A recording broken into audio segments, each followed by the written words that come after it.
adik-adik mahasiswa dari SSM, MSIB dan juga PBL Mas Galang dan Ibu Latifah. Selamat datang di Kosagra Lestari, kelompok tani Kosagra di RW 4 Surabaya. Pada pagi hari ini kita akan sedikit pengenalan tentang kelompok tani Kosagra Lestari yang nanti akan dibawakan oleh Ibu Frida selaku ketua kelompok tani. Dan mari kita awali pertemuan pada pagi hari ini. Kita boleh berdoa menurut keyakinan kita masing-masing.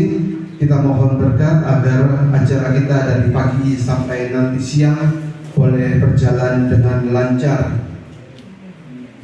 Berdoa mulai.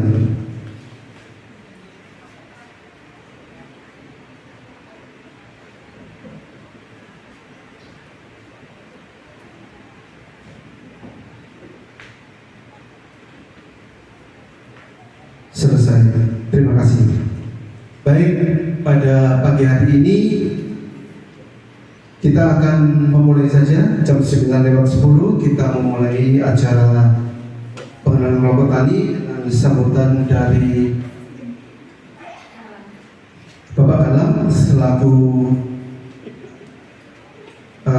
pembina dari DKPP untuk kelompok Kosagra Lestari. Kepada Mas Galang kami persilakan.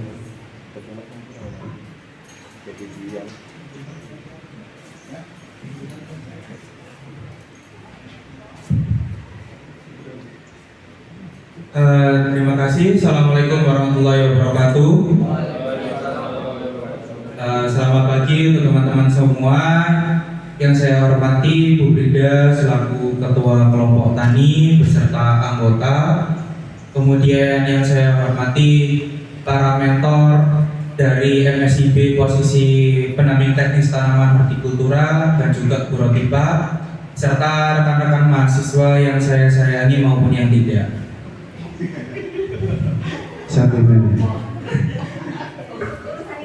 Iya, jadi begini teman-teman, kita akan belajar bersama mengenai sistem pertanian perkotaan. Jadi tidak semua di kota, apalagi di Indonesia, itu punya namanya pertanian perkotaan. Karena pilot projectnya ada di kota Surabaya. Setahu kami bahwa yang ada seksi pertanian perkotaan itu hanya di kota Surabaya, seperti itu. Jadi Kosagra Lestari ini merupakan salah satu contoh dari penerapan pertanian perkotaan ataupun disebut urban farming. Jadi di Kosagra Lestari ini ada 3 sektor: pertanian, perikanan, dan juga peternakan.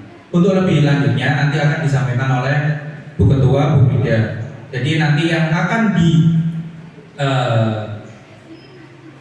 dijelaskan oleh petani-petani yang ada di Kosagra mengenai cara budidaya, kemudian konsep kelompok tani perkotaan, kemudian pengembangannya bagaimana, serta pengelolaan keuangan. Jadi kan ada di namanya pertanian itu ada namanya KEP atau Kelembagaan Ekonomi Petani. Nah, tapi karena di sini tidak ada, belum berbentuk KEP ataupun koperasinya belum ada, jadi kita keuangan internal kelompok taninya saja. Seperti itu. Kemudian akan dijelaskan mengenai olahan-olahan yang ada di Kosagra Lestari. Nanti salah satunya teh telang dan lain-lain seperti itu. Jadi nanti saya harap dari teman-teman bisa nanti memperhatikan apa yang nanti dijelaskan mengenai materi-materi yang sudah disiapkan oleh Kosagra Lestari. Kemudian apabila tidak ada yang belum dimengerti ataupun apa, nanti ada sesi FGD. Silakan bertanya. Kemudian apa yang perlu dijelaskan lagi nanti kita ada sesinya. Jadi mohon untuk teman-teman memperhatikan. Seperti itu. Baik, terima kasih. Sekian dari saya. Assalamualaikum warahmatullahi wabarakatuh. Baik, terima kasih Mas Galang. Ya, dari mahasiswa yang terkasih, jadi kita akan ada dua sesi. Sesi yang pertama adalah pemaparan kelompok Kosagra Lestari ini apa. Nanti Anda bisa dengan kartu yang ada, Anda bisa mendownload materi yang akan dibicarakan. Setelah itu akan diberikan sedikit praktek cara pembuatan yang nanti akan dibawakan oleh beberapa narasumber. Baik, nanti juga ada forum group discussion. Jadi mungkin kita akan bagi beberapa kelompok. Nanti kita akan bicarakan nanti teknisnya bagaimana untuk membicarakan apa yang sudah Anda dapat begitu. Baik, untuk mempersingkat waktu, mungkin saya serahkan saja langsung ke Ibu Brida untuk memberikan pemaparan materi. Kami persilakan Ibu Brida. Bapak Daniel, matur nuwun Mas Galang, dan terima kasih banyak adik-adik MSIG sudah hadir ke kelompok tani kami Kosagra Lestari yang memang masih belum bagus-bagus banget, tapi semoga bisa jadi contoh untuk kedepannya. Sebelum kita mulai, kalau mau download materi langsung aja di QR, di situ nanti jadi bisa sambil cek di HP-nya, nanti di situ kan kelihatan jelas ya. Sekarang kita mulai, sudah di QR semua? Sudah ya? Kita lanjut. Kelompok tani Kosagra Lestari, lokasinya di Mendoan Ayu, Kecamatan Rungkut. Ketuanya oleh saya, Ridana Sari Rahmatika. Di sini ada yang mahasiswa UPN nggak? Angkat tangan. Nggak ada. Oh. Nggak ada mahasiswa UPN. Oh ada. Ada tahu saya? Pernah tahu nggak? Oh belum ya, belum pernah di sini. Soalnya banyak sekali kalau mahasiswa UPN, agribisnis atau mana biasanya kunjungannya ke sini untuk tugas-tugas mata kuliah. Ini dari kampus mana aja kok boleh tahu? Boleh disebutkan? UPN 1. Apa? Trunojoyo Madura. Terus? Institut Pertanian Stiper Jogja. Jogja, dari Jogja. Ngekos berarti ya? Oh enggak.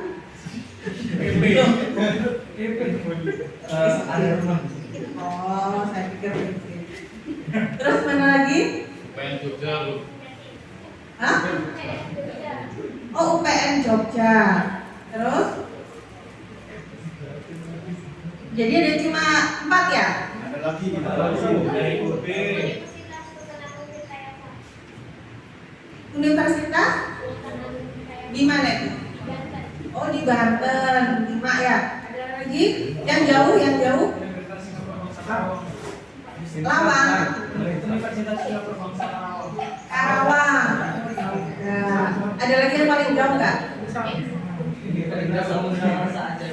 Wih, dari Aceh.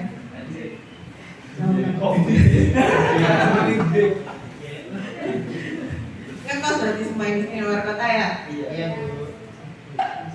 Ya semoga di sini dapat ilmunya banyak. Kebanyakan di sini jurusannya pertanian atau ada jurusan lain?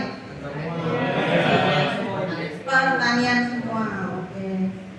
Sekarang kita lanjut ya. Insya Allah mungkin nanti bisa lebih membantu lah.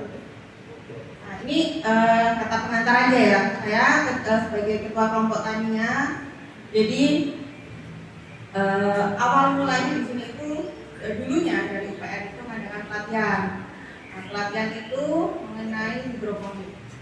Nah kemudian kita di sini warga di sini itu berinisiatif untuk membuat kelompok tani. Kita buat kelompok tani yang awalnya cuma dari botol aqua bekas.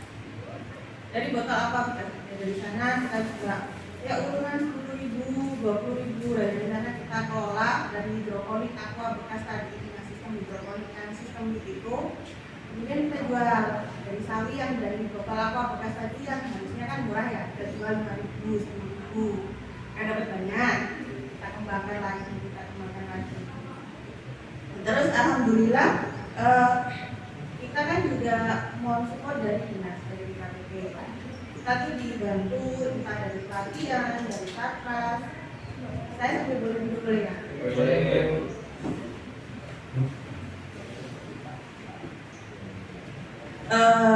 kita pelatihan sering disupport dari dinas.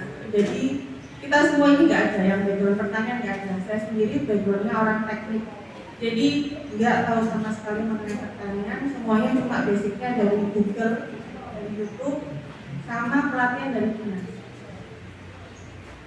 Terus kemudian ini kan semuanya bonek ya, boneka, ya kan, bonek semua. Ya pokoknya kita tanam aja. Kalau jadi ya alhamdulillah, kalau enggak ya sudah. Terus ya apa langsung jadi ya enggak. Kita di sini itu tanahnya tanah rawa. Kalau banjir ya tanamannya ya tenggelam dari banjiran. Berarti ya ngelongso ya. Tapi kalau apa itu namanya pas panen ya alhamdulillah senang gitu.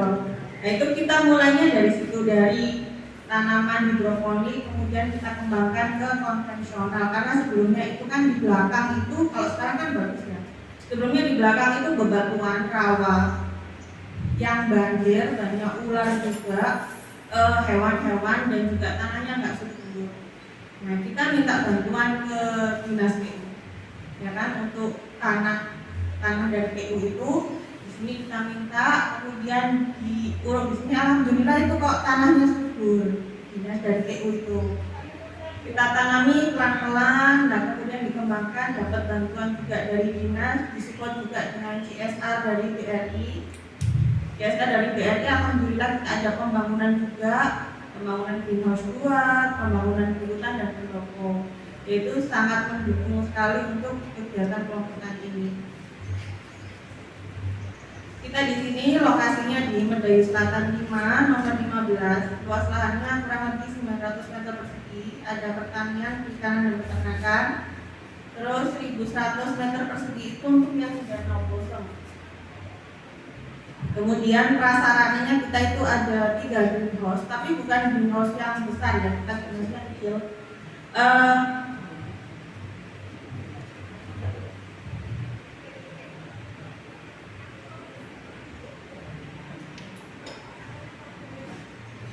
Kemudian ada kantornya 1, ada kandang ayam, pendopo, sama gudang.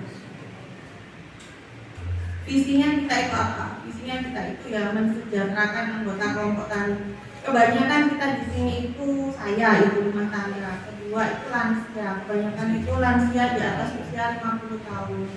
Saya yang paling muda ibu rumah tangga. Ini Mbak Fani juga muda ibu rumah tangga.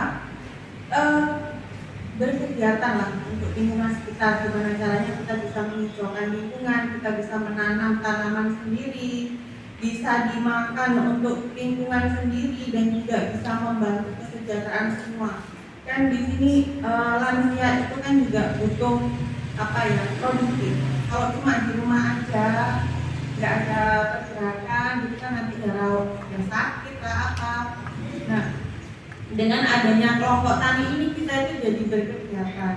Dan juga alhamdulillah selama ini waktu kemarin harga pangan naik, bulan-bulan lebaran, ya udah saya stop nggak belanja di pasar. Saya ambilnya ada terong, ada kemangi, tinggal mas aja yang ada di kebun.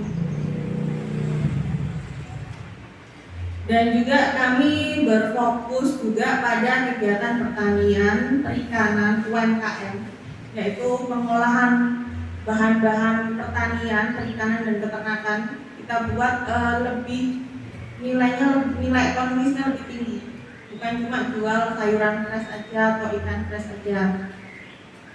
Kami juga mempunyai visi, hingga saat ini kita juga ada edukasi wisata. Edukasi wisata itu kita mencontoh dari dinas.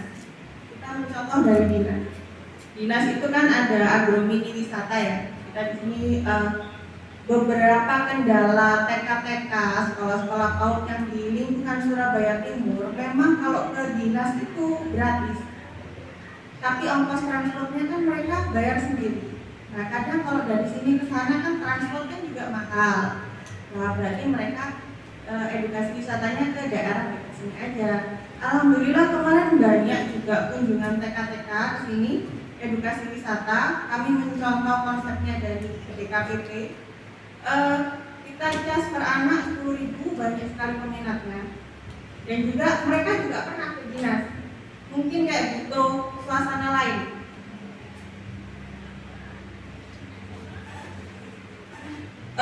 Misi kita itu mengembangkan pertanian organik yang produktif dan berkelanjutan dengan memanfaatkan lahan tidur yang ada. Kemudian berkontribusi pada pasokan pangan lokal, berkontribusi pada perkembangan ekonomi lokal dan lingkungan yang sehat, mendistribusikan sayuran dan buah kepada warga miskin dan keluarga stunting di RW 04, serta mengedukasi masyarakat tentang pentingnya pola makan yang sehat dan berimbang. Dan juga memperdayakan anggota kelompok terutama lansia, pensiunan, gamis untuk berpartisipasi aktif dalam kegiatan pertanian dan pemanfaatan sumber daya alam. Kita dulu awalnya itu anggotanya cuma 10 ya, 2021. 2022 meningkat, 2023 meningkat hingga 2024 sekarang berjumlah 52 orang. Karena kelompok tani ini kan semakin besar, semakin bagus dan juga semakin meningkatkan kesadaran warga untuk ikut bergabung membangun lingkungan ini jadi lebih baik. Struktur organisasinya saat ini kita ada 2 pembina, Pak Purwanto dan Pak Mul. Ketuanya saya, wakilnya ini Pak Wahyu. Beliau ini lansia usia 73 tahun, masih aktif, masih kuat matur. Kira-kira kalian kuat nggak? Bener tak? Nanti kalau itu sama Pak Wahyu kalah loh. Kita juga ada keuangannya, bendahara itu sebagai keuangan umum. Kita juga ada tata usaha, ada juga humas-humas. Di sini fungsinya mengatur sosial media, juga untuk bikin iklan, bikin flyer, TikTok, itu kita semua ada.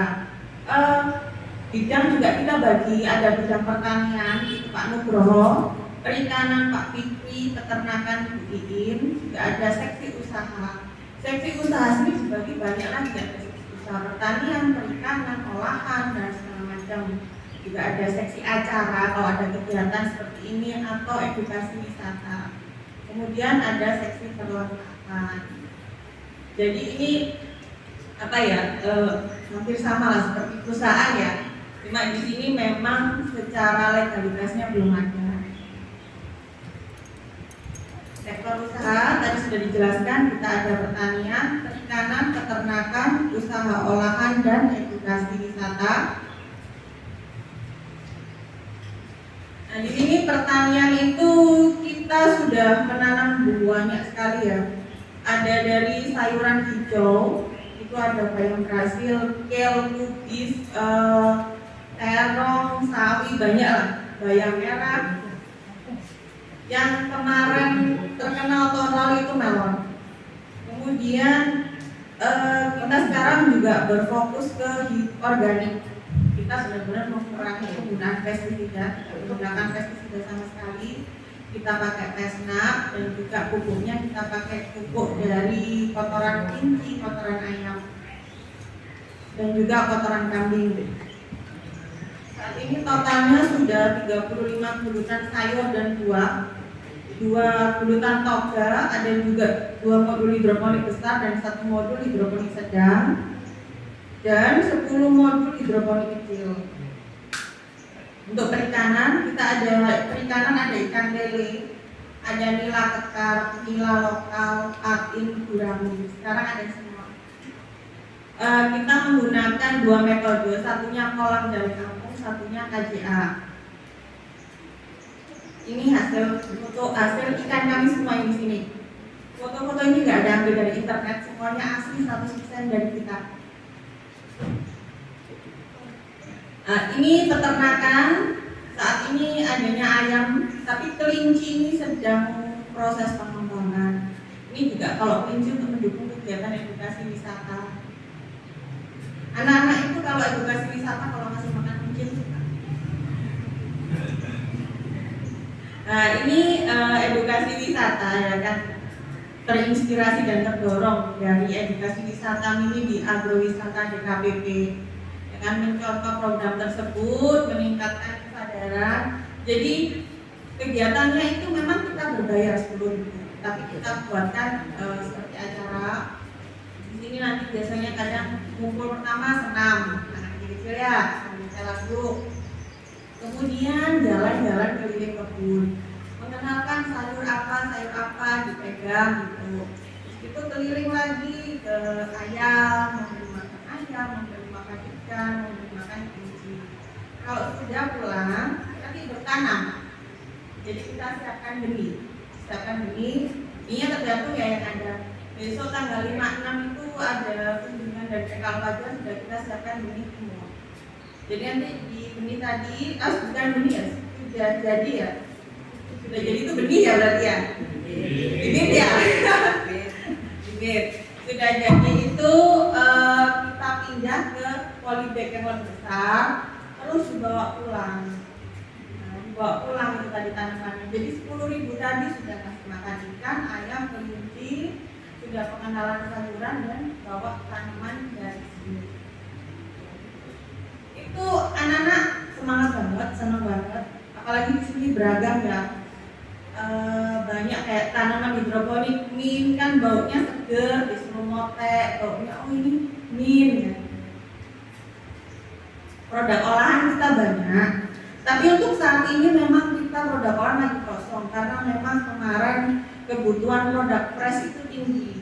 Jadi contoh kita kan ada kalicik, juga ada bayam merah, keripik bayam merah. Kemasannya ini semuanya kita desain sendiri, sudah kemasan bagus, ya.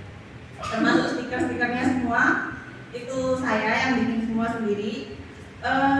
Kan packaging itu kan utama ya, wajah dari makanan tadi kan. Itu macamnya banyak sih, ada rengginang sayur, keripik gel, keripik bayam merah, bunga telang, bunga rosella, jus sayur, juga ada nila bumbu. Kadang kalau kita overproduksi, itu harus kemana keduanya ya kan?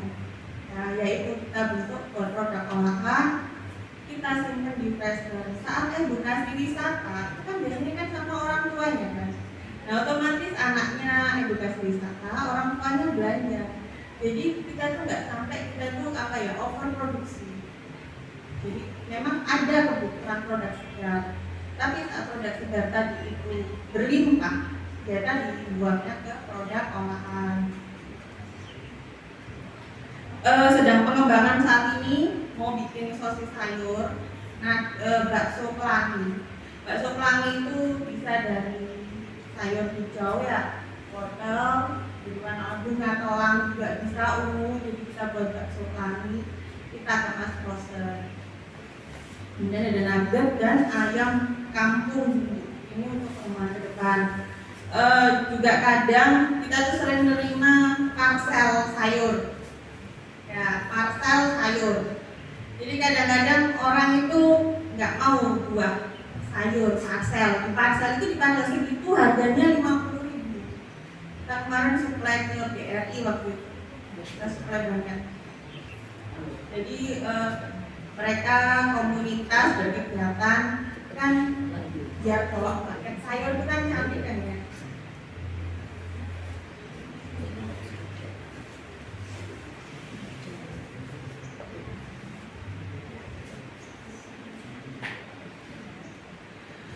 Kegiatan kita, nah, kita itu mulainya dari perencanaan, produksi, dan panen.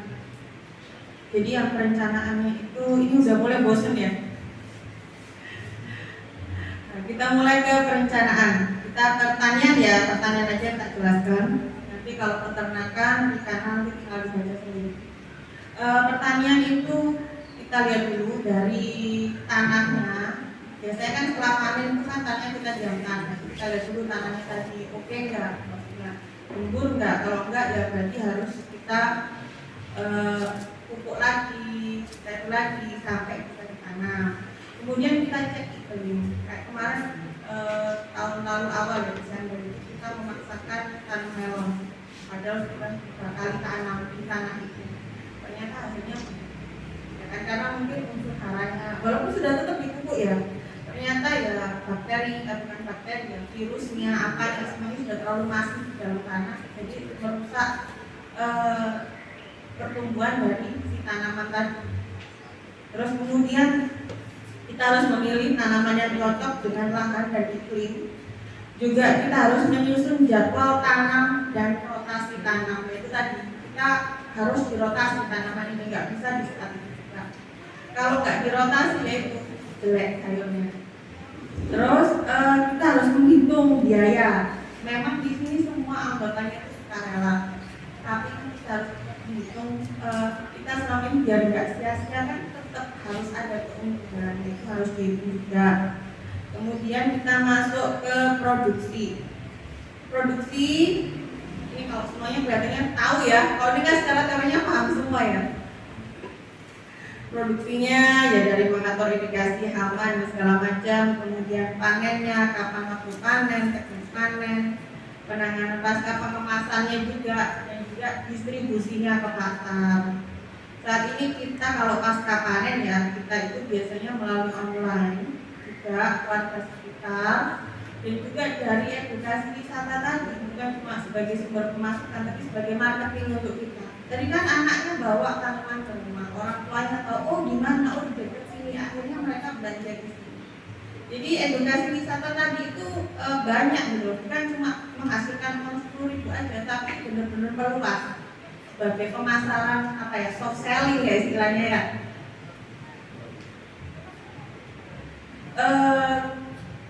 Jadi kita selama ini cara mencari pasarnya seperti itu.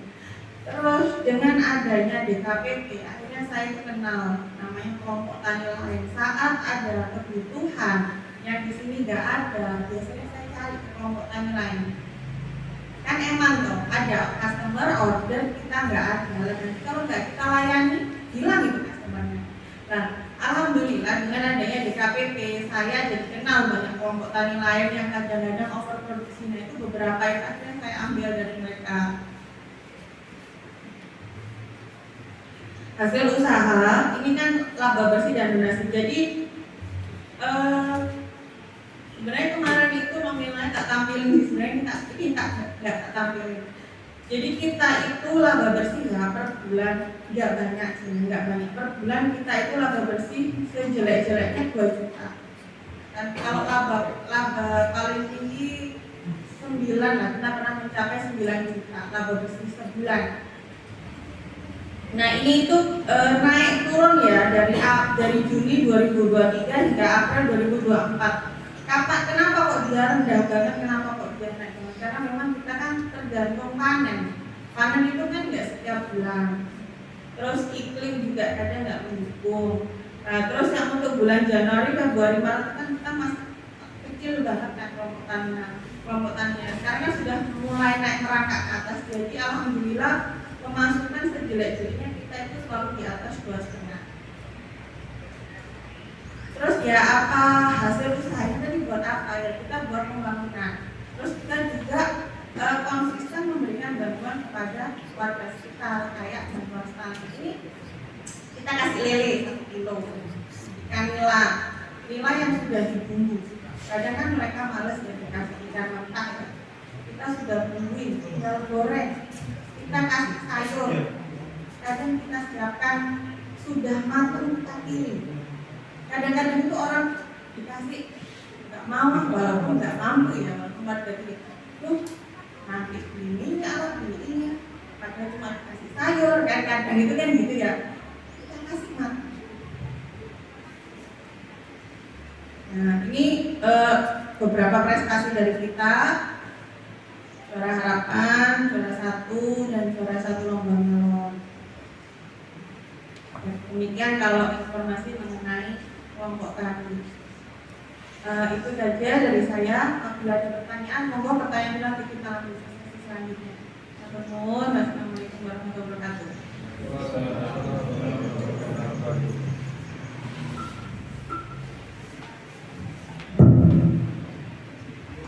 Baik, terima kasih Bu Brida yang sudah memberikan paparan tentang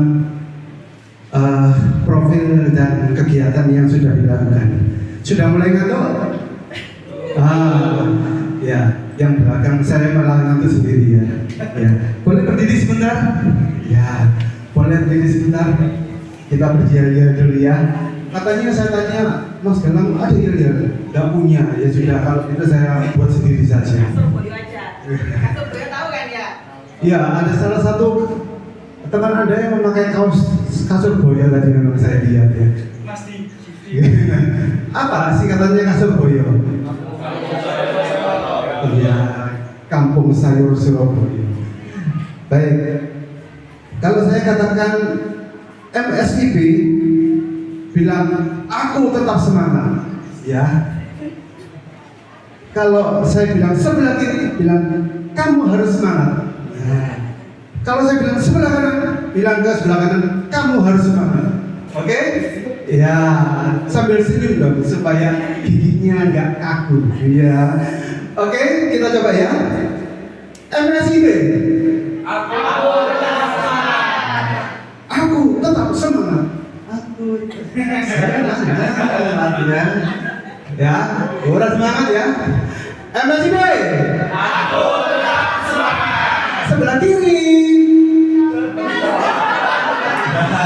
Sebelah kirinya mana? Sini ya, sebelah kirinya ya. Sebelah kiri. Iya. Sebelah kanan. Gitu ya. Ya, semuanya harus semangat. Kasur boyo. Silakan duduk. Ya.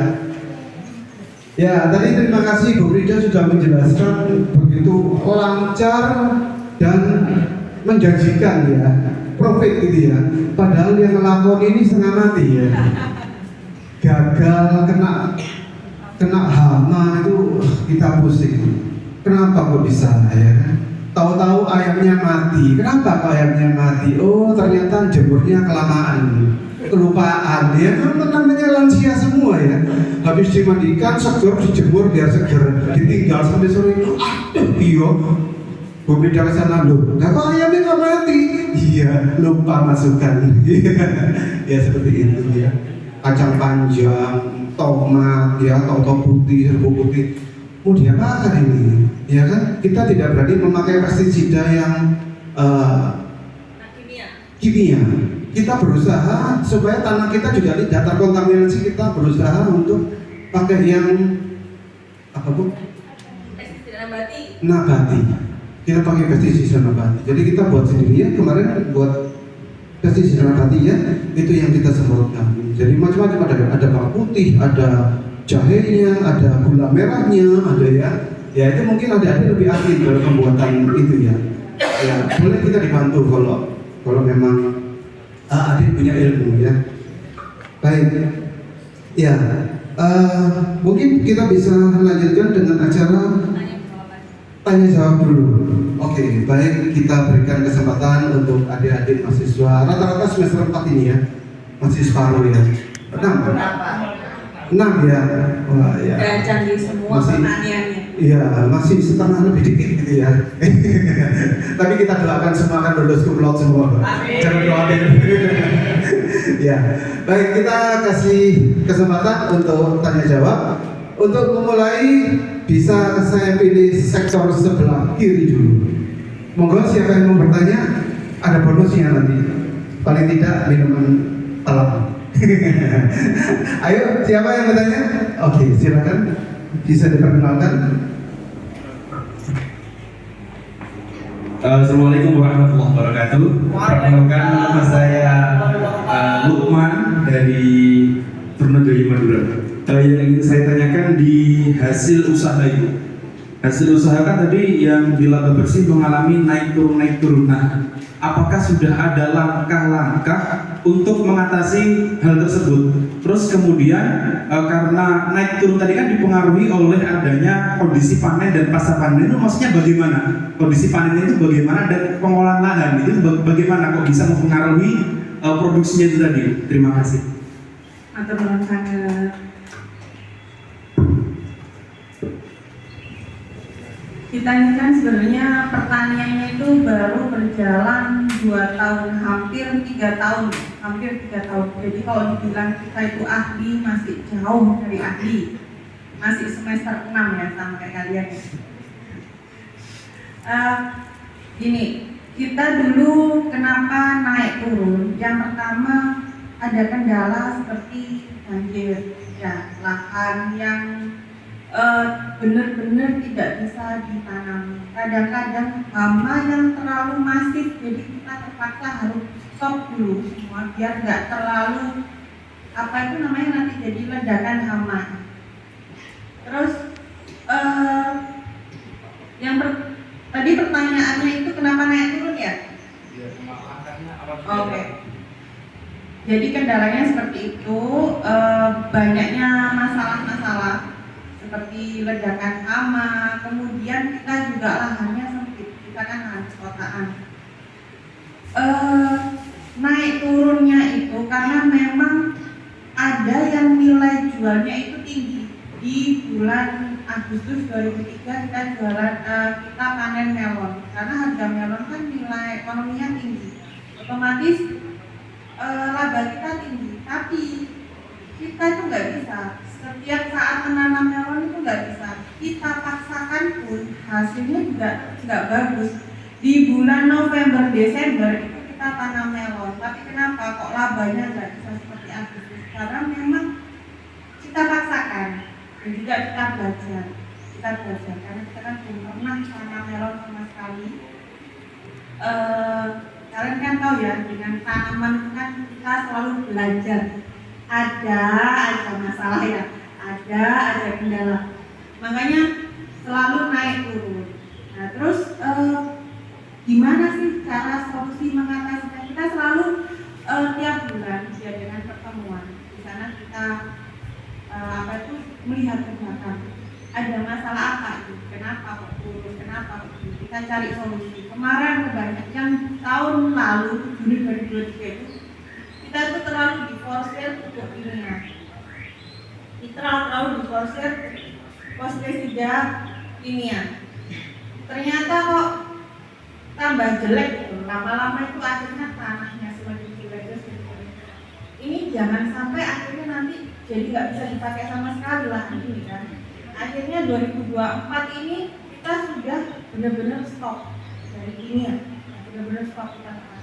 Memang sebelumnya itu kita masih ada kasih NPK, kita masih kadang-kadang hama banyak langsung kita semprot pakai curakron lah, kadang pakai demolis ya. Lama-lama itu ternyata hamanya itu resisten ya sama pestisida. Jadi otomatis kurang bagus. Makanya sekarang tahun 2024 ini kan sekarang sudah mulai naik ya. Sudah mulai naik. Kita dari Januari 24, Februari, Maret, April menurun karena bulan puasa. Bulan puasa kita turun. Kan tahu sendiri kan kalau puasa itu nyangkul, macul itu tenaga habis ya. Tapi Mei kita naik lagi nih. Pemasukan Mei ini kemarin terakhir sudah di atas 3.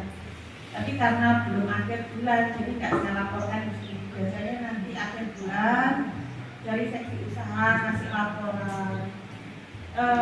Habis itu apa aja sih selama ini masalahnya? Apa aja sih kekurangan dari seksi usaha? Pertanyaan juga itu. Kita selalu review tiap bulan, selalu kita perbaiki. Jadi setiap ada masalah kita perbaiki. Ini masih kualitas. Apa itu penjelasannya dari tadi? Tapi sebenarnya Oke, monggo. Itu kan di yang di proses pasca panen salah satunya kan berpengaruh juga dalam fluktuasi setiap bulannya Bu ya. Ya, betul. Nah itu ada masalah apa sih Bu sebenarnya di proses pasca panennya itu? Kita juga lahan terbatas. Kita kan lahan terbatas. Jadi kita harus mendiamkan lahan tadi minimal 1 bulan nggak boleh diproduksi. Makanya kan otomatis turun gitu. Dulu itu kita paksa semuanya tanam. Di situ tahu-tahu semuanya harus stop. Akhirnya nggak ada pemasukan sama sekali. Sekarang kita mulai buat rutin. Jadi sisi sini stop dulu, sana jalan, sisi sini stop dulu, sana jalan. Terus juga saat ini kita masih ngatur dengan permintaan ya. Karena permintaan itu dulu bulan Maret April kemarin lah kita belum melakukan MOU atau perjanjian dengan customer. sekarang sudah ada MOU dengan customer bayam merah. Contohnya ya ini bayam merah. Dulu aku nanam bayam merah, ternyata sampai tua, sampai apa enggak, akhirnya kan nggak ada pemasukan, dan pupuk juga kualitasnya juga udah jelek ya. Kalau kelamaan, sekarang kita dapat pasarnya lagi bayam merah ini sudah konsisten per minggu dia minta 10 kilo. Nah, dari sana kan sudah mulai kita atur lagi. Terus contohnya lagi bayam merah hidroponik. Kita dulu bikin sampok segala macam. Itu yang beli cuma warga sama orang tua, tapi saat itu tidak. Tapi kita nggak punya ini customer tetap. Nah itu kan akhirnya sekarang bulan Mei kita sudah ada customer tetap yang sudah beli sioma aja setiap minggu 8 kilo, selada aja setiap minggu 6 kilo. Nah akhirnya kita bisa merencanakan. Jadi insya Allah mulai bulan Mei ini sampai ke depan insya Allah itu bisa terus ke atas. Apa cukup? Cukup matur sebenarnya. Oke. Baik, ya memang unik ya. Anda sebagai calon-calon sarjana pertanian itu bisa melihat dari kegagalan-kegagalan kita ini ya. Kita terus terang ini sangat belajar. Dulu balai merah itu kita tanam di lahan luar, bagus, tapi tidak ada yang beli. Terus setelah ada MOU dengan luar, kita coba tanam di hidroponik, di lahan greenhouse. Maunya kita supaya tidak ada hama, ternyata pucat. Ditolak. Nah, ternyata dari situ kita belajar, oh ternyata tidak semudah itu. Berarti kita mesti harus belajar bayam itu cocoknya di mana lahan yang cocok, matahari seberapa yang cocok, dan itulah yang harus kita pelajari. Betul-betul kita banyak belajar ya.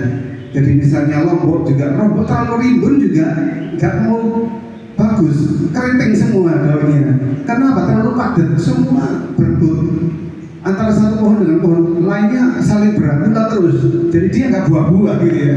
Ya itu salah satu hal yang kita mesti belajar. Oh ternyata nggak boleh seperti itu ya. Dan juga memang ada ya kayak kita tanam yang tanaman yang banyak tapi harganya murah, kangkung ya. Kangkung itu buahnya potong tumbuh lagi, tapi ya harganya murah ya.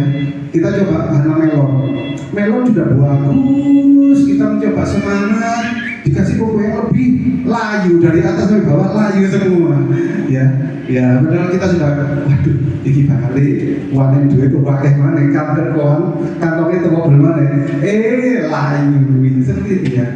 Tapi ya itu pembelajaran. Saya pikir pada waktu kita pertama kali tanam melon sampai Pak Wali Kota datang ke tempat kita untuk panen melon dan merasakan melon yang paling termanis itu adalah di tempat lahan kita, itu luar biasa. Saya pikir itu luar biasa. Dan dari situ banyak hal yang harus kita pelajari. Kan ternyata nanam lagi tidak seindah yang dibayangkan. Maunya supaya cepat subur, kasih vitamin yang banyak. Iya itu tadi loyu. Ya seperti itu. Oke, saya kasih kesempatan sektor kanan. Silakan pertanyaan. Ada yang bertanya? Silakan. Kalau nggak tanya nggak pulang-pulang nih. Harus tanya. Oke, silakan. Assalamualaikum warahmatullahi wabarakatuh. Sebelumnya perkenalkan, nama saya Muhammad Ahmad Saputra. Saya dari Institut Pertanian Sekitar Jakarta. Saya ingin bertanya, tadi di PowerPoint tertera memiliki beberapa jenis pertanian, mulai dari konvensional penggunaan tanah dan juga hidroponik, serta tadi tidak menggunakan pestisida kimia ya, menggunakan pestisida hayati untuk supaya tetap apa itu? Kecuali hidroponik, kalau hidroponik kan tetap ya kayak APD. Nah, kalau untuk yang di konvensional itu yang ada 30-50 tan itu menggunakan nutrisi apa saja? Kita pakai TOC, terus kita juga pakai banjaka. Kalau pernah dengar coba jaka. Nggak pernah dengar ya? Atau jakaba, maaf lah. Jakaba. Kita pakai jakaba. Kebetulan juga kelompok tani kita itu ada yang bisa bikin dari jakaba juga. Kadang-kadang kita juga pakai apa itu pupuk yang bang tadi fotosintesis ya kalau bisa. Jadi pupuk-pupuk itu sih kebanyakan yang kita pakai. Terus kemarin juga saya kan ada pelatihan dari POPT provinsi cara pembuatan pestisida nabati, cara pembuatan pupuk organik dari akar bambu, dari apa itu kayak vermisa kotoran urin sapi dijadikan untuk hama penghalau tikus dan lain sebagainya. Terus yang kedua, tadi untuk masalah yang di perikanan yang